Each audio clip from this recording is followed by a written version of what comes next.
오늘 함께 보실 말씀은 로마서 9장 14절에서 24절까지의 말씀입니다.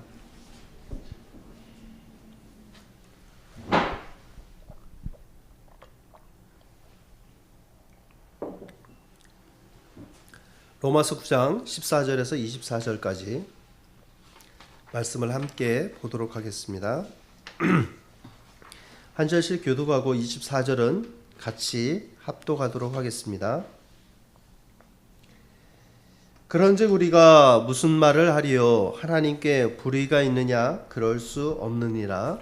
모세에게 이르시되 내가 긍휼히 여길 자를 긍휼히 여기고 불쌍히 여길 자를 불쌍히 여기리라 하셨으니 그런즉 원하는 자로 말미암음도 아니요 다른 박질하는 자로 말미암음도 아니요 오직 긍휼히 여기시는 하나님으로 말미암음이니라. 성경이 바로에게 이르시되 내가 이 일을 위하여 너를 세웠으니 곧 너로 말미암아 내 능력을 보이고 내 이름이 온 땅에 전파되게 하려 함이라 하셨으니 그런즉 하나님께서 하고자 하시는 자를 긍휼히 여기시고 하고자 하시는 자를 완악하게 하시느니라.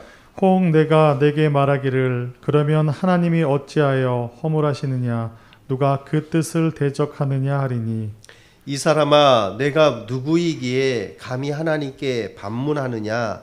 지음을 받은 물건이 지은 자에게 어찌 나를 이같이 만들었느냐 말하겠느냐.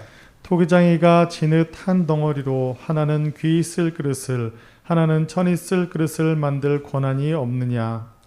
만일 하나님이 그의 진노를 보이시고 그의 능력을 알게 하고자 하사 멸하기로 준비된 진노의 그릇을 오래 참으심으로 관용하시고 또한 영광 받기로 예비하신 바 긍휼의 그릇에 대하여 그 영광의 풍성함을 알게 하고자 하셨을지라도 무슨 말을 하리요. 다 같이요. 이 그릇은 우리니 곧 유대인 중에서뿐 아니라 이방인 중에서도 부르신 자니라. 아멘.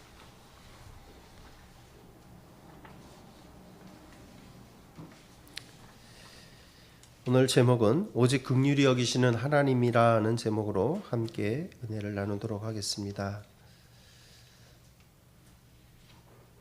하나님이 죄인들을 대하실 때 하나님의 기준으로 하나님의 정의로 우리를 다스린다면 우리는 하나님 앞에 살아남을 수 있는 자가 아무도 없습니다. 하나님의 기준을 충족하기에 인간은 너무나 부족하기 때문에 우리는 전적으로 하나님의 긍휼을 바라보고 살아가게 됩니다. 하나님이 죄인들을 구원하시고 또 우리를 받아주시는 데는 하나님의 정의보다는 하나님의 긍휼이 있기 때문에 가능한 것입니다. 바울은 자신의 어떤 신학적인 것들을 펼쳐나가면서 반대 세력들이 던질 만한 질문들을 늘 염두에 두고 있습니다. 그들이 이것에 대해서 하나님의 뜻에 대해서 이렇게 반대하는 질문을 할 것이다 라고 예상되는 질문을 뽑아서 그 질문지들에 대해서 답을 펼쳐내고 있는 것입니다. 기독교의 신학적인 것들에 대해서 우리 복음을 가진 자들은 하나님의 자녀들은 성도들은 복음에 합당한 대답들을 늘 가지고 있어야 합니다. 우리를 반대하는 자들이 복음을 싫어하는 자들이 어떤 질문을 던질 때 그것에 합당한 대답들을 하나하나 우리가 답할 수 있는 그런 생각들을 가지고 있어야 합니다. 이런 질문에 대해서는 이런 답을 줄 수 있는 우리가 믿음에 견고하게 서고 하나님의 말씀을 알아가는 그것들이 필요하다는 것입니다. 오늘 14절 말씀 가운데 보면 이렇게 질문을 던지고 있습니다. 하나님께 불의가 있느냐? 그럴 수 없다라는 질문과 답을 바울이 던지고 있습니다. 뒤에 창문 좀 닫아 주시겠습니까?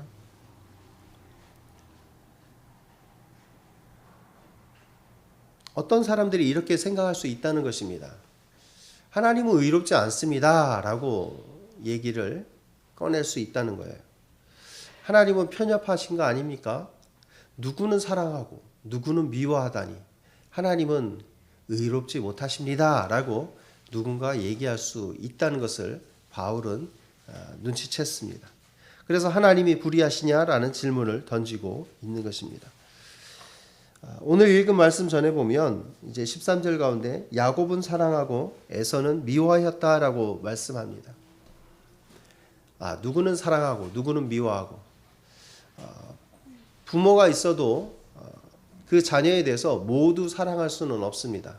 자녀가 여럿이 있다면 어떤 자녀는 조금 더 사랑하게 되고 어떤 자녀는 조금 덜 사랑하게 됩니다. 성경은 덜 사랑하는 것에 대해서 미워한다라는 표현을 사용하고 있습니다. 히브리적인 표현이긴 하지만 하나님은 또 어떤 자는 사랑하고 어떤 자는 미워하시는 데 있어서 하나님만의 기준을 스스로 가지고 계십니다. 그 기준이 무엇인가에 대해서 우리는 궁금해 할 수밖에 없습니다. 그 기준을 사람의 어떤 기준에 맞춰 생각하다 보니까 하나님은 너무 옳지 않으셔, 하나님은 불의하셔 라는 잘못된 생각으로 나아가게 되는 것입니다. 에서와 야곱의 차이, 그 기준을 보면 참 둘이 너무 명확하게 갈리는 부분들이 있습니다. 에서는 들에서 살아가는 것을 좋아하는 사람이고 야곱은 집 안에서 생활하는 것을 좋아합니다. 그것이 기준이 되었을까요? 아닙니다. 한 사람은 요리를 즐겨했고 한 사람은 사냥을 즐겨했다고 해서 그것이 또 기준이 될 수도 없습니다. 한 사람은 아버지인 이삭의 총애를 받았고 한 사람은 리브가의 사랑을 듬뿍 받았습니다. 그것도 기준이 될 수 없습니다. 한 사람은 자신의 동족 가운데서 하나님이 정해주신 짝을 찾았고 또 한 사람은 동족이 아닌 이방인 가운데 또 아내를 맞았습니다. 이것이 하나님이 사랑하고 미워하는 것의 기준이 될 수 없습니다. 똑같은 쌍둥이지만 그 가운데서 한 사람은 사랑을 받고 한 사람은 미움을 받는 이것에 대해서 우리는 그 기준이 무엇인지, 어떤 자격을 가져야 그 하나님의 사랑에 흡족한 조건 속에 들어갈 수 있는지 우리는 알지 못합니다. 자격이라는 것을 생각해 보면 우리는 일상을 살아가며 많은 자격과 관련된 것들을 마주하게 됩니다. 우리가 학교를 들어갈 때에도 어떤 응시 자격이라는 것이 주어집니다.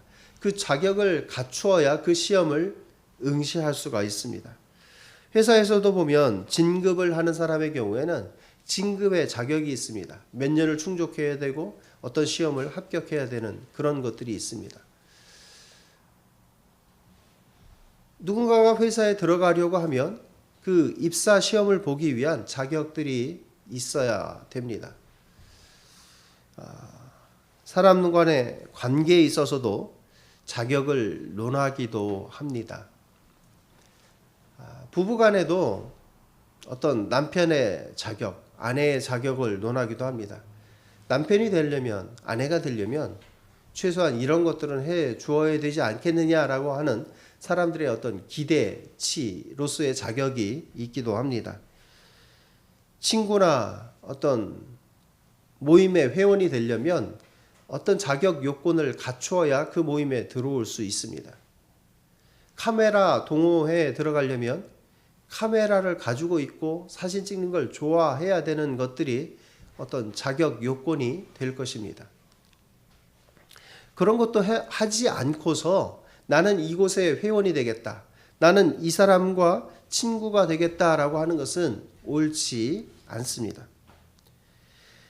집을 가지고자 해도 어떤 청약 조건과 자격이 맞아야 그 집에 들어갈 수 있습니다. 가점이 있어야 되고 또 우선 입주 대상이 있습니다.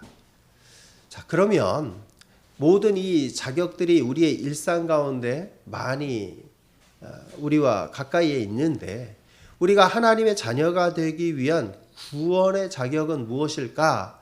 라고 생각해 봤을 때 하나님이 정한 기준에 그 자격에 합당한 자는 아무도 없을 것입니다.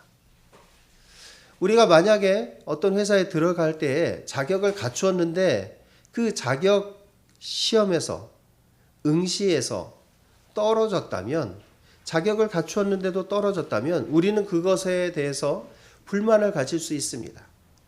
그곳에 어떤 비리가 있지 않는가? 나 말고 또 다른 내정자를, 자격이 합당하지 않은 자를 내정자로 삼아서 내가 떨어지게 된 것은 아닌가라고 의심하게 되기도 합니다.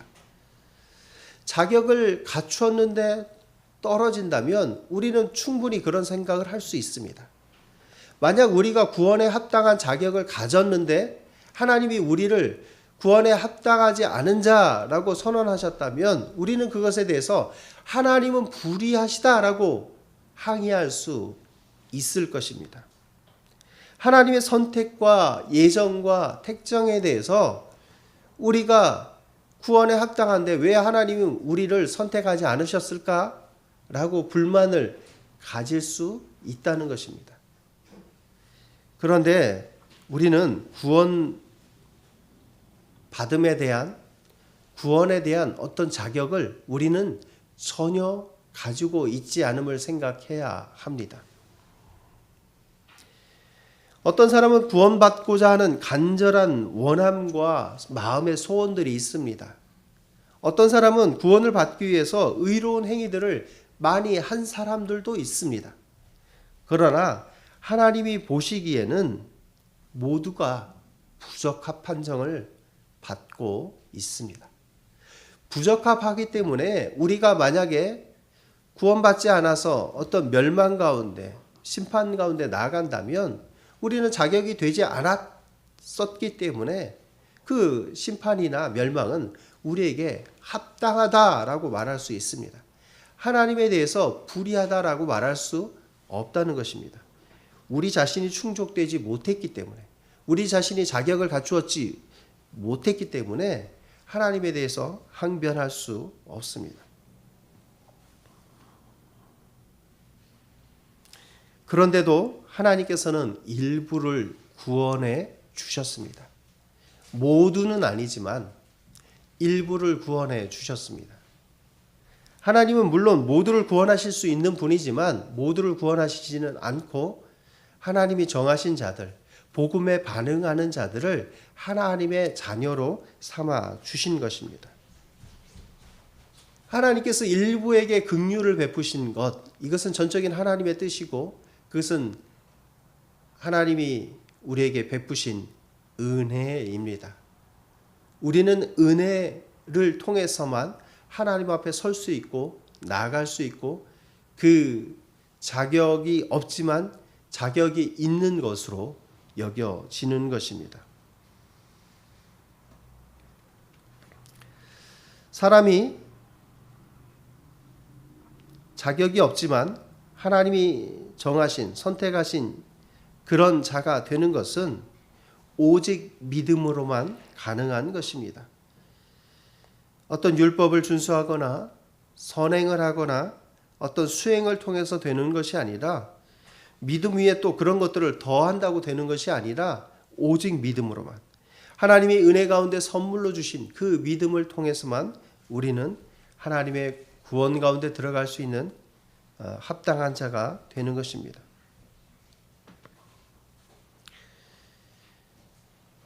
사망을 향해서 인생은 폭주하고 있습니다. 사망을 향해 달려가고 있는데 그것을 누가 막지 않으신다면 우리는 온전히 사망 가운데로, 심판 가운데로 떨어질 수밖에 없습니다. 하나님께서 복음을 통해서 나오는 자들에게는 그 길을 막으시고 사망 가운데 나아가지 않도록 제어해 주시는 것입니다. 고속도로를 달려가는 차량이 속도를 무시하고 모든 상황을 무시하고 달려간다면 그에게는 범칙금이라는 것이 날라오게 되어 있습니다.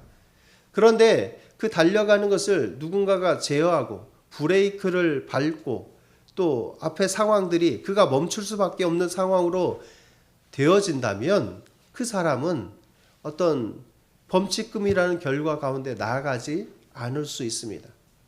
하나님이 우리 인생 가운데 성령을 통하여 우리 안에 거룩한 열정을 또 그리스도를 믿는 믿음을 허락하시지 않는다면 우리는 온전히 심판 가운데 죽을 수밖에 없는, 죽어야 마땅한 자로 살아가게 되는 것입니다.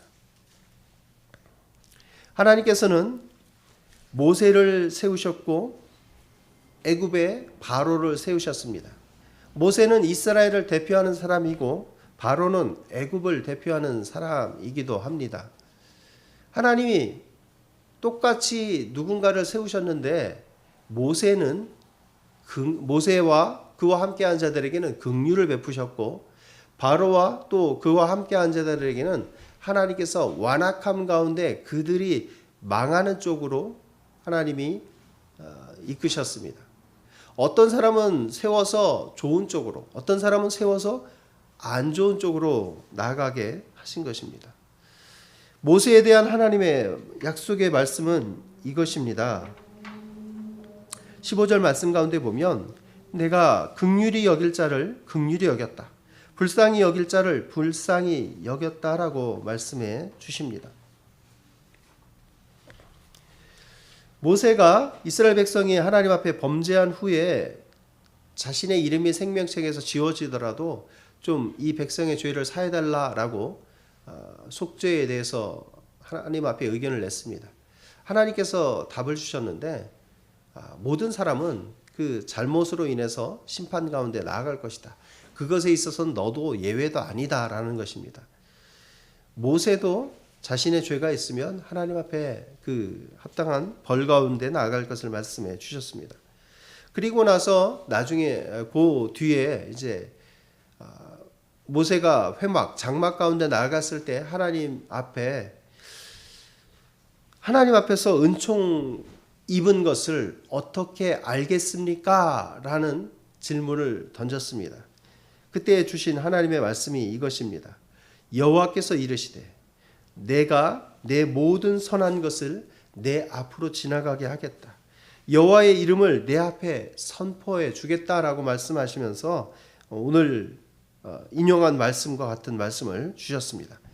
나는 은혜 베풀 자에게 은혜를 베풀고 긍휼히 여길 자에게 긍휼을 베풀겠다라고 말씀해 주셨습니다. 은혜 베풀 자는 은혜를 받을 자격이 있는 자를 말하는 것이 아닙니다. 긍휼히 여길 자는 긍휼히 여길 만한 자격을 갖춘 사람을 말하는 것이 아닙니다. 하나님 앞에 스스로가 어떤 자격을 갖추어서 나는 하나님의 은혜를 받을 충분한 자격이 되는 사람이야. 나는 하나님의 긍휼을 받을 충분한 자격, 요건을 갖추고 있어 라고 말할 수 있는 사람은 아무도 없습니다.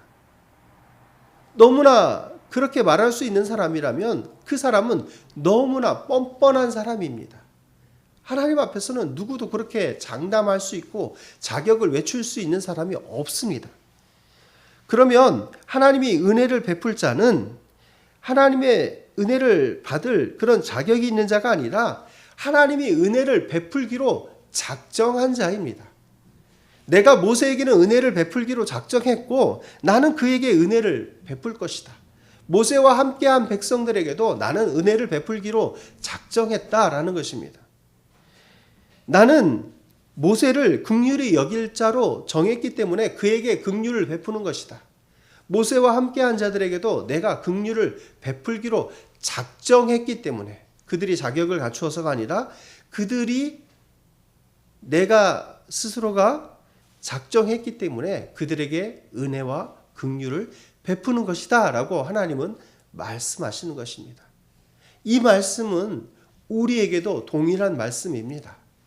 우리가 자격을 갖추어서가 아니라 우리가 요건을 갖추어서가 아니라 하나님이 그렇게 정하셨기 때문에 회사에 있어서 내정자가 있어서 그에게 은혜가 임하는 것처럼 우리에게도 하나님이 미리 선택하셨고 예정하셨고 택정하셨기 때문에 우리의 모든 나이와 경력과 성별과 국적과 어떤 것들에 관계없이 그것을 넘어서서 하나님이 우리에게 은혜를, 긍휼을 베풀어 주시는 것입니다. 우리가 작정된 자들이기 때문입니다. 복음에 반응하고 성령의 인도함을 받아 살아가는 우리가 하나님 안에서 작정된 자들입니다. 하나님은 하나님의 때에 하나님의 방법으로 사람을 높이십니다. 하나님이 세우신 사람에 대해서 하나님이 은혜를 베풀기로 작정하셨으면 그에게 하나님이 원하시는 때에 그를 높여 주십니다. 최근에 한 젊은 뮤지션을 하나님이 높이시는 것을 보았습니다. 그가 낮은 자리에 있었고 겸손한 자리에 있었고 또 하나님의 때를 기다리고 있었던 자입니다. 하나님께서 때가 되시니까 또 이런 코로나의 우울한 상황 가운데서도 그가 나갈 수 있는 길을 찾다가 하나님이 준비해 놓으신 출구를 발견하고 하나님이 그를 때가 되어 높이셨습니다. 저는 그 한 젊은 그 뮤지션의 일을 보면서 하나님 앞에 겸손히 살아가는 자들을 하나님께서는 때가 되면 높이실 것을 세우신 자들을 높이실 것을 보여주신 예라고 생각합니다. 바로에 대해서 하나님의 말씀은 또 다르게 임합니다. 바로는 하나님이 세우셨지만 또 다르게 사용되어지는 것을 봅니다. 하나님은 고레스라는 사람을 통해서 이스라엘 백성이 다시 옛 땅으로 돌아가게 하셨지만 바로의 경우에는 바로를 통해서 하나님의 능력과 이름을 드러내기를 원하셨습니다. 바로를 하나님이 어떻게 쓰시는가 하면 그의 마음이 하나님의 뜻에 대해서 반항하고 저항하고 완악해서 하나님의 그 어떤 요구들을 모세를 통해 주시는 하나님의 말씀들을 거부하게 만드는 쪽으로 사용하셨습니다. 그의 완악함과 강팍함을 들어서 하나님의 기적과 하나님의 뜻이 백성 가운데 이방 민족 가운데 보여지게 하셨다는 것입니다. 하나님의 능력이 나타나기 위해서 바로가 강팍해져야만 했습니다. 바로가 하나님의 뜻에 순응했다면 하나님은 그 모든 10가지의 이적들을 행하실 어떤 그 다음 단계로 나아가지 않게 되었을 것입니다. 바로가 저항하고 반항하니까 하나님께서는 하나하나 하나님의 뜻을 드러내 주셨습니다. 하나님의 능력이 이름이 온 땅 가운데 드러나지게 된 것입니다. 하나님은 어떤 목적과 의도를 가지고 바로를 세우셨고 바로는 그 뜻 가운데서 완악해짐을 통해 또 하나님의 뜻이 드러나지게 된 것입니다. 바로는 완악하고 강팍해지는 가운데로 나아갈 때 하나님이 그를 막지 않으셨어요. 하나님이 바로를 완악하게 내버려 두신 것은 하나님이 그에 합당한 정의를 행하신 것입니다. 바로의 강팍해짐 가운데는 하나님의 뜻이 들어가 있는 것입니다. 스스로 높아진 자들은 하나님의 뜻에 맞서게 됩니다.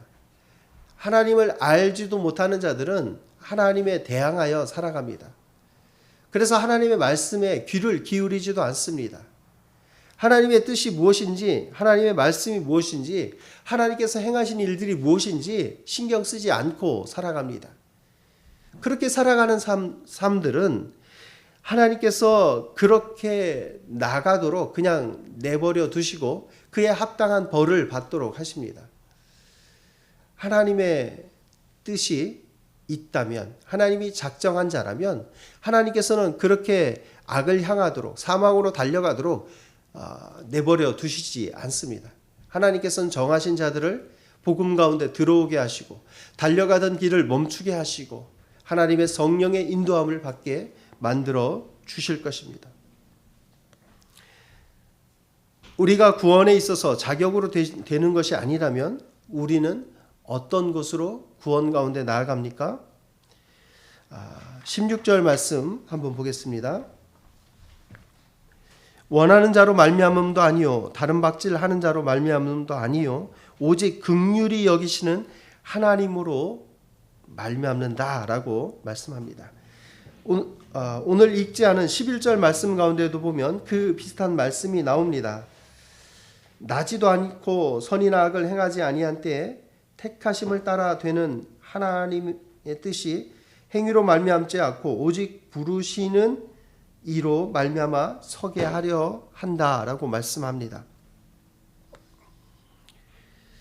우리는 원하지만, 무엇을 하려고 하지만, 마음의 소원을 가지고 그것을 행하고자 하지만 우리의 소원대로 되지 않습니다.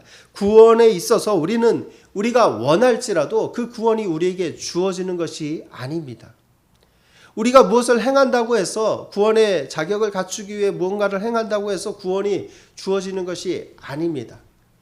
원함과 행함에 따라서 구원이 주어지는 것이 아니라 하나님의 온전하신 뜻, 하나님의 긍휼이 있어야만 우리는 구원을 얻게 되는 것입니다. 우리를 부르신 이의 뜻이 있어야 된다는 것입니다. 우리는 이 땅을 살아가며 많은 것을 원합니다. 때로는 사랑하기를 원합니다. 누군가를 사랑하기를 원하고 누군가에게 사랑받기를 원합니다. 그러나 그렇게 되어집니까? 그 원하는 것이 얻어지기가 쉽지 않습니다. 우리는 인정받기를 원합니다. 우리의 능력이 인정받기를 원하고 내 안에 있는 재능이 무엇인지를 인정받기를 원합니다. 우리의 결과물들이, 우리의 수고한 것들이 인정받기를 원하지만 그렇게 되어지지 않습니다. 사람과의 관계에 있어서도 우리는 다툼보다는 화목하기를 원합니다. 평화롭기를 원합니다. 서로가 서로에게 좋은 관계로 남기를 원합니다. 그러나 원하는 대로 되어지지 않습니다. 우리가 원하지만 그렇게 되어지지 않는 일상의 삶들을 보면서 우리는 우리의 구원에 있어서도 우리가 원하는 대로 구원을 얻을 수 없다는 것을 분명히 깨달아야만 합니다. 우리가 원하는 것과 반대로 우리는 사랑하기를 원하지만 미움을 받고 또 누군가를 미워하게 됩니다. 인정받기를 원하지만 무시를 당합니다. 화목하기를 원하지만 원치 않는 다툼이, 분쟁이, 분노가 가득할 뿐입니다. 우리의 원함은 우리를 선한 것으로 인도하지 않습니다. 우리의 행함도 우리를 선한 하나님의 뜻 가운데로 인도하지 않습니다.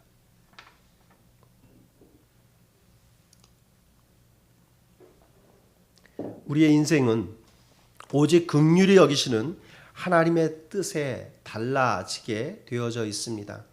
하나님이 하고자 하시면 우리를 하나님의 긍휼 안에서 복음에 반응케 하시고 또 작정한 자로 부르신 그 부르심대로 우리가 우리의 모든 삶을 하나님께 의지하며 살아가게 될 것입니다.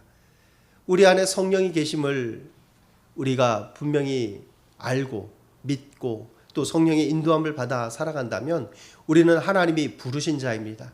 하나님이 작정하신 자입니다. 구원에 있어 내정하신 자입니다.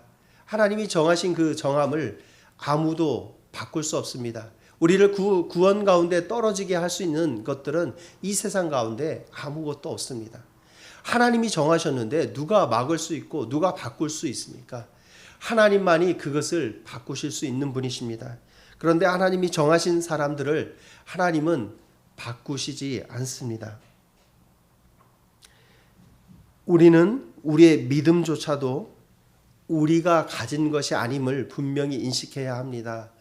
하나님이 우리에게 은혜 가운데 믿을 수 있게 해주셨지만 그 믿음도 우리의 의지가 아니다라는 것을 분명히 인식해야 합니다. 우리가 믿는다라는 행위를 우리 스스로가 하는 것처럼 보이지만 믿는 것도 하나님이 정하셨기에 부르셨기에 가능한 행위라는 것입니다. 은혜 안에 들어있는 그 선물인 믿음을 우리는 기쁨으로 받을 뿐입니다. 19절 말씀 가운데 또 질문을 던지고 있습니다. 혹 내가 말하기를 하나님이 어찌하여 허물하시느냐 누가 그 뜻을 대적하느냐라고 질문을 던집니다. 하나님이 정하셨고 그 하나님의 뜻을 우리가 거스를 수 없는데 구원 가운데 나오지 않은 사람에 대해서 어떻게 하나님이 또 책망하시는가라는 것입니다. 하나님이 미리 다 정해 놓으시고서 왜 구원 가운데 나오지 않은 사람을 왜 하나님이 뭐라고 하시느냐? 왜 하나님이 그 사람을 심판하시느냐라는 것입니다. 우리에게 불평할 권리가 있습니까? 하나님의 뜻에 대해 불평할 권리는 없습니다. 하나님은 인생의 문제에 대해서 죄로 인해 하나님 앞에 설 수 없는 그런 인생들에 대해서 하나님은 답을 정해 놓으셨습니다. 그 정답은 예수 그리스도라는 정답입니다.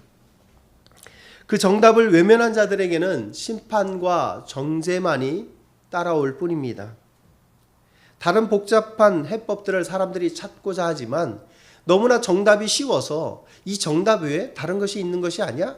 어떤 선한 행위들과 노력과 고행과 또 많은 것들을 우리가 행해야 또 거기에 합당한 정답들이 있는 것이 아닌가라고 사람들이 다른 정답을 찾으려고 합니다. 그러나 하나님이 정하신 정답, 예수 그리스도 외에는 정답이 없습니다.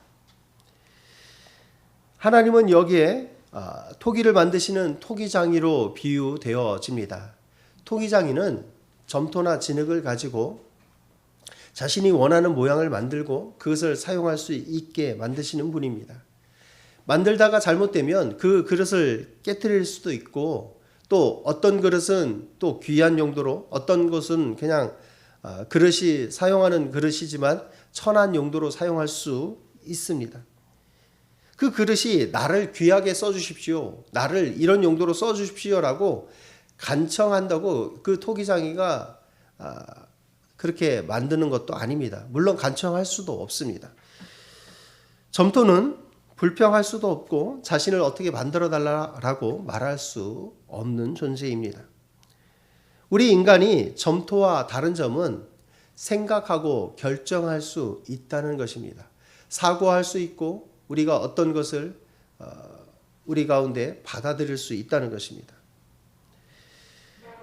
하나님께서는 우리가 어떤 생각을 가지고 어떤 구원의 길을 스스로 결정하도록 해주신 것이 아니라 우리에게 구원의 길을 제시해 주시고 그것에 합당하게 반응할 것인지 안 할 것인지를 우리가 선택 가운데 나아갈 수 있도록 하셨습니다. 물론 그 구원에 있어서 우리의 선택이 어떤 그것을 좌우하는 것은 아니지만 우리는 그것에 반응해야만 합니다.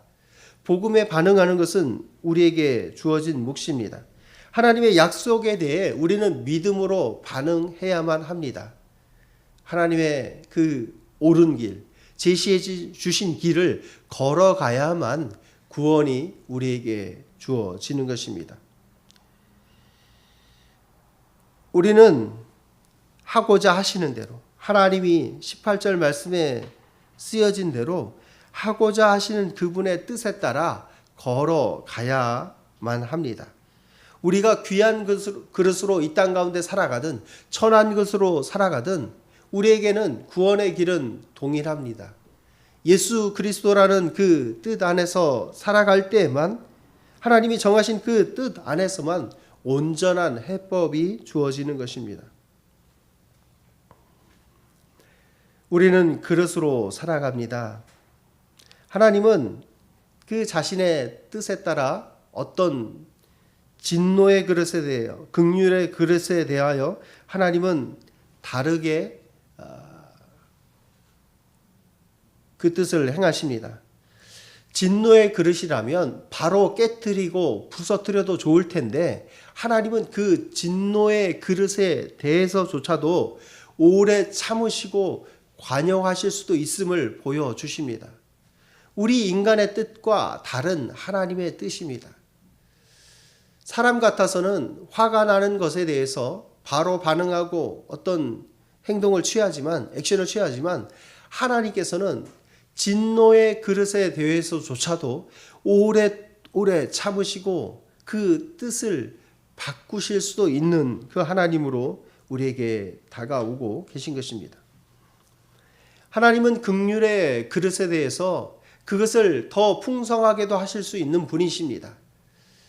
긍휼의 그릇은 하나님이 채워주시는 대로 살아갈 뿐입니다.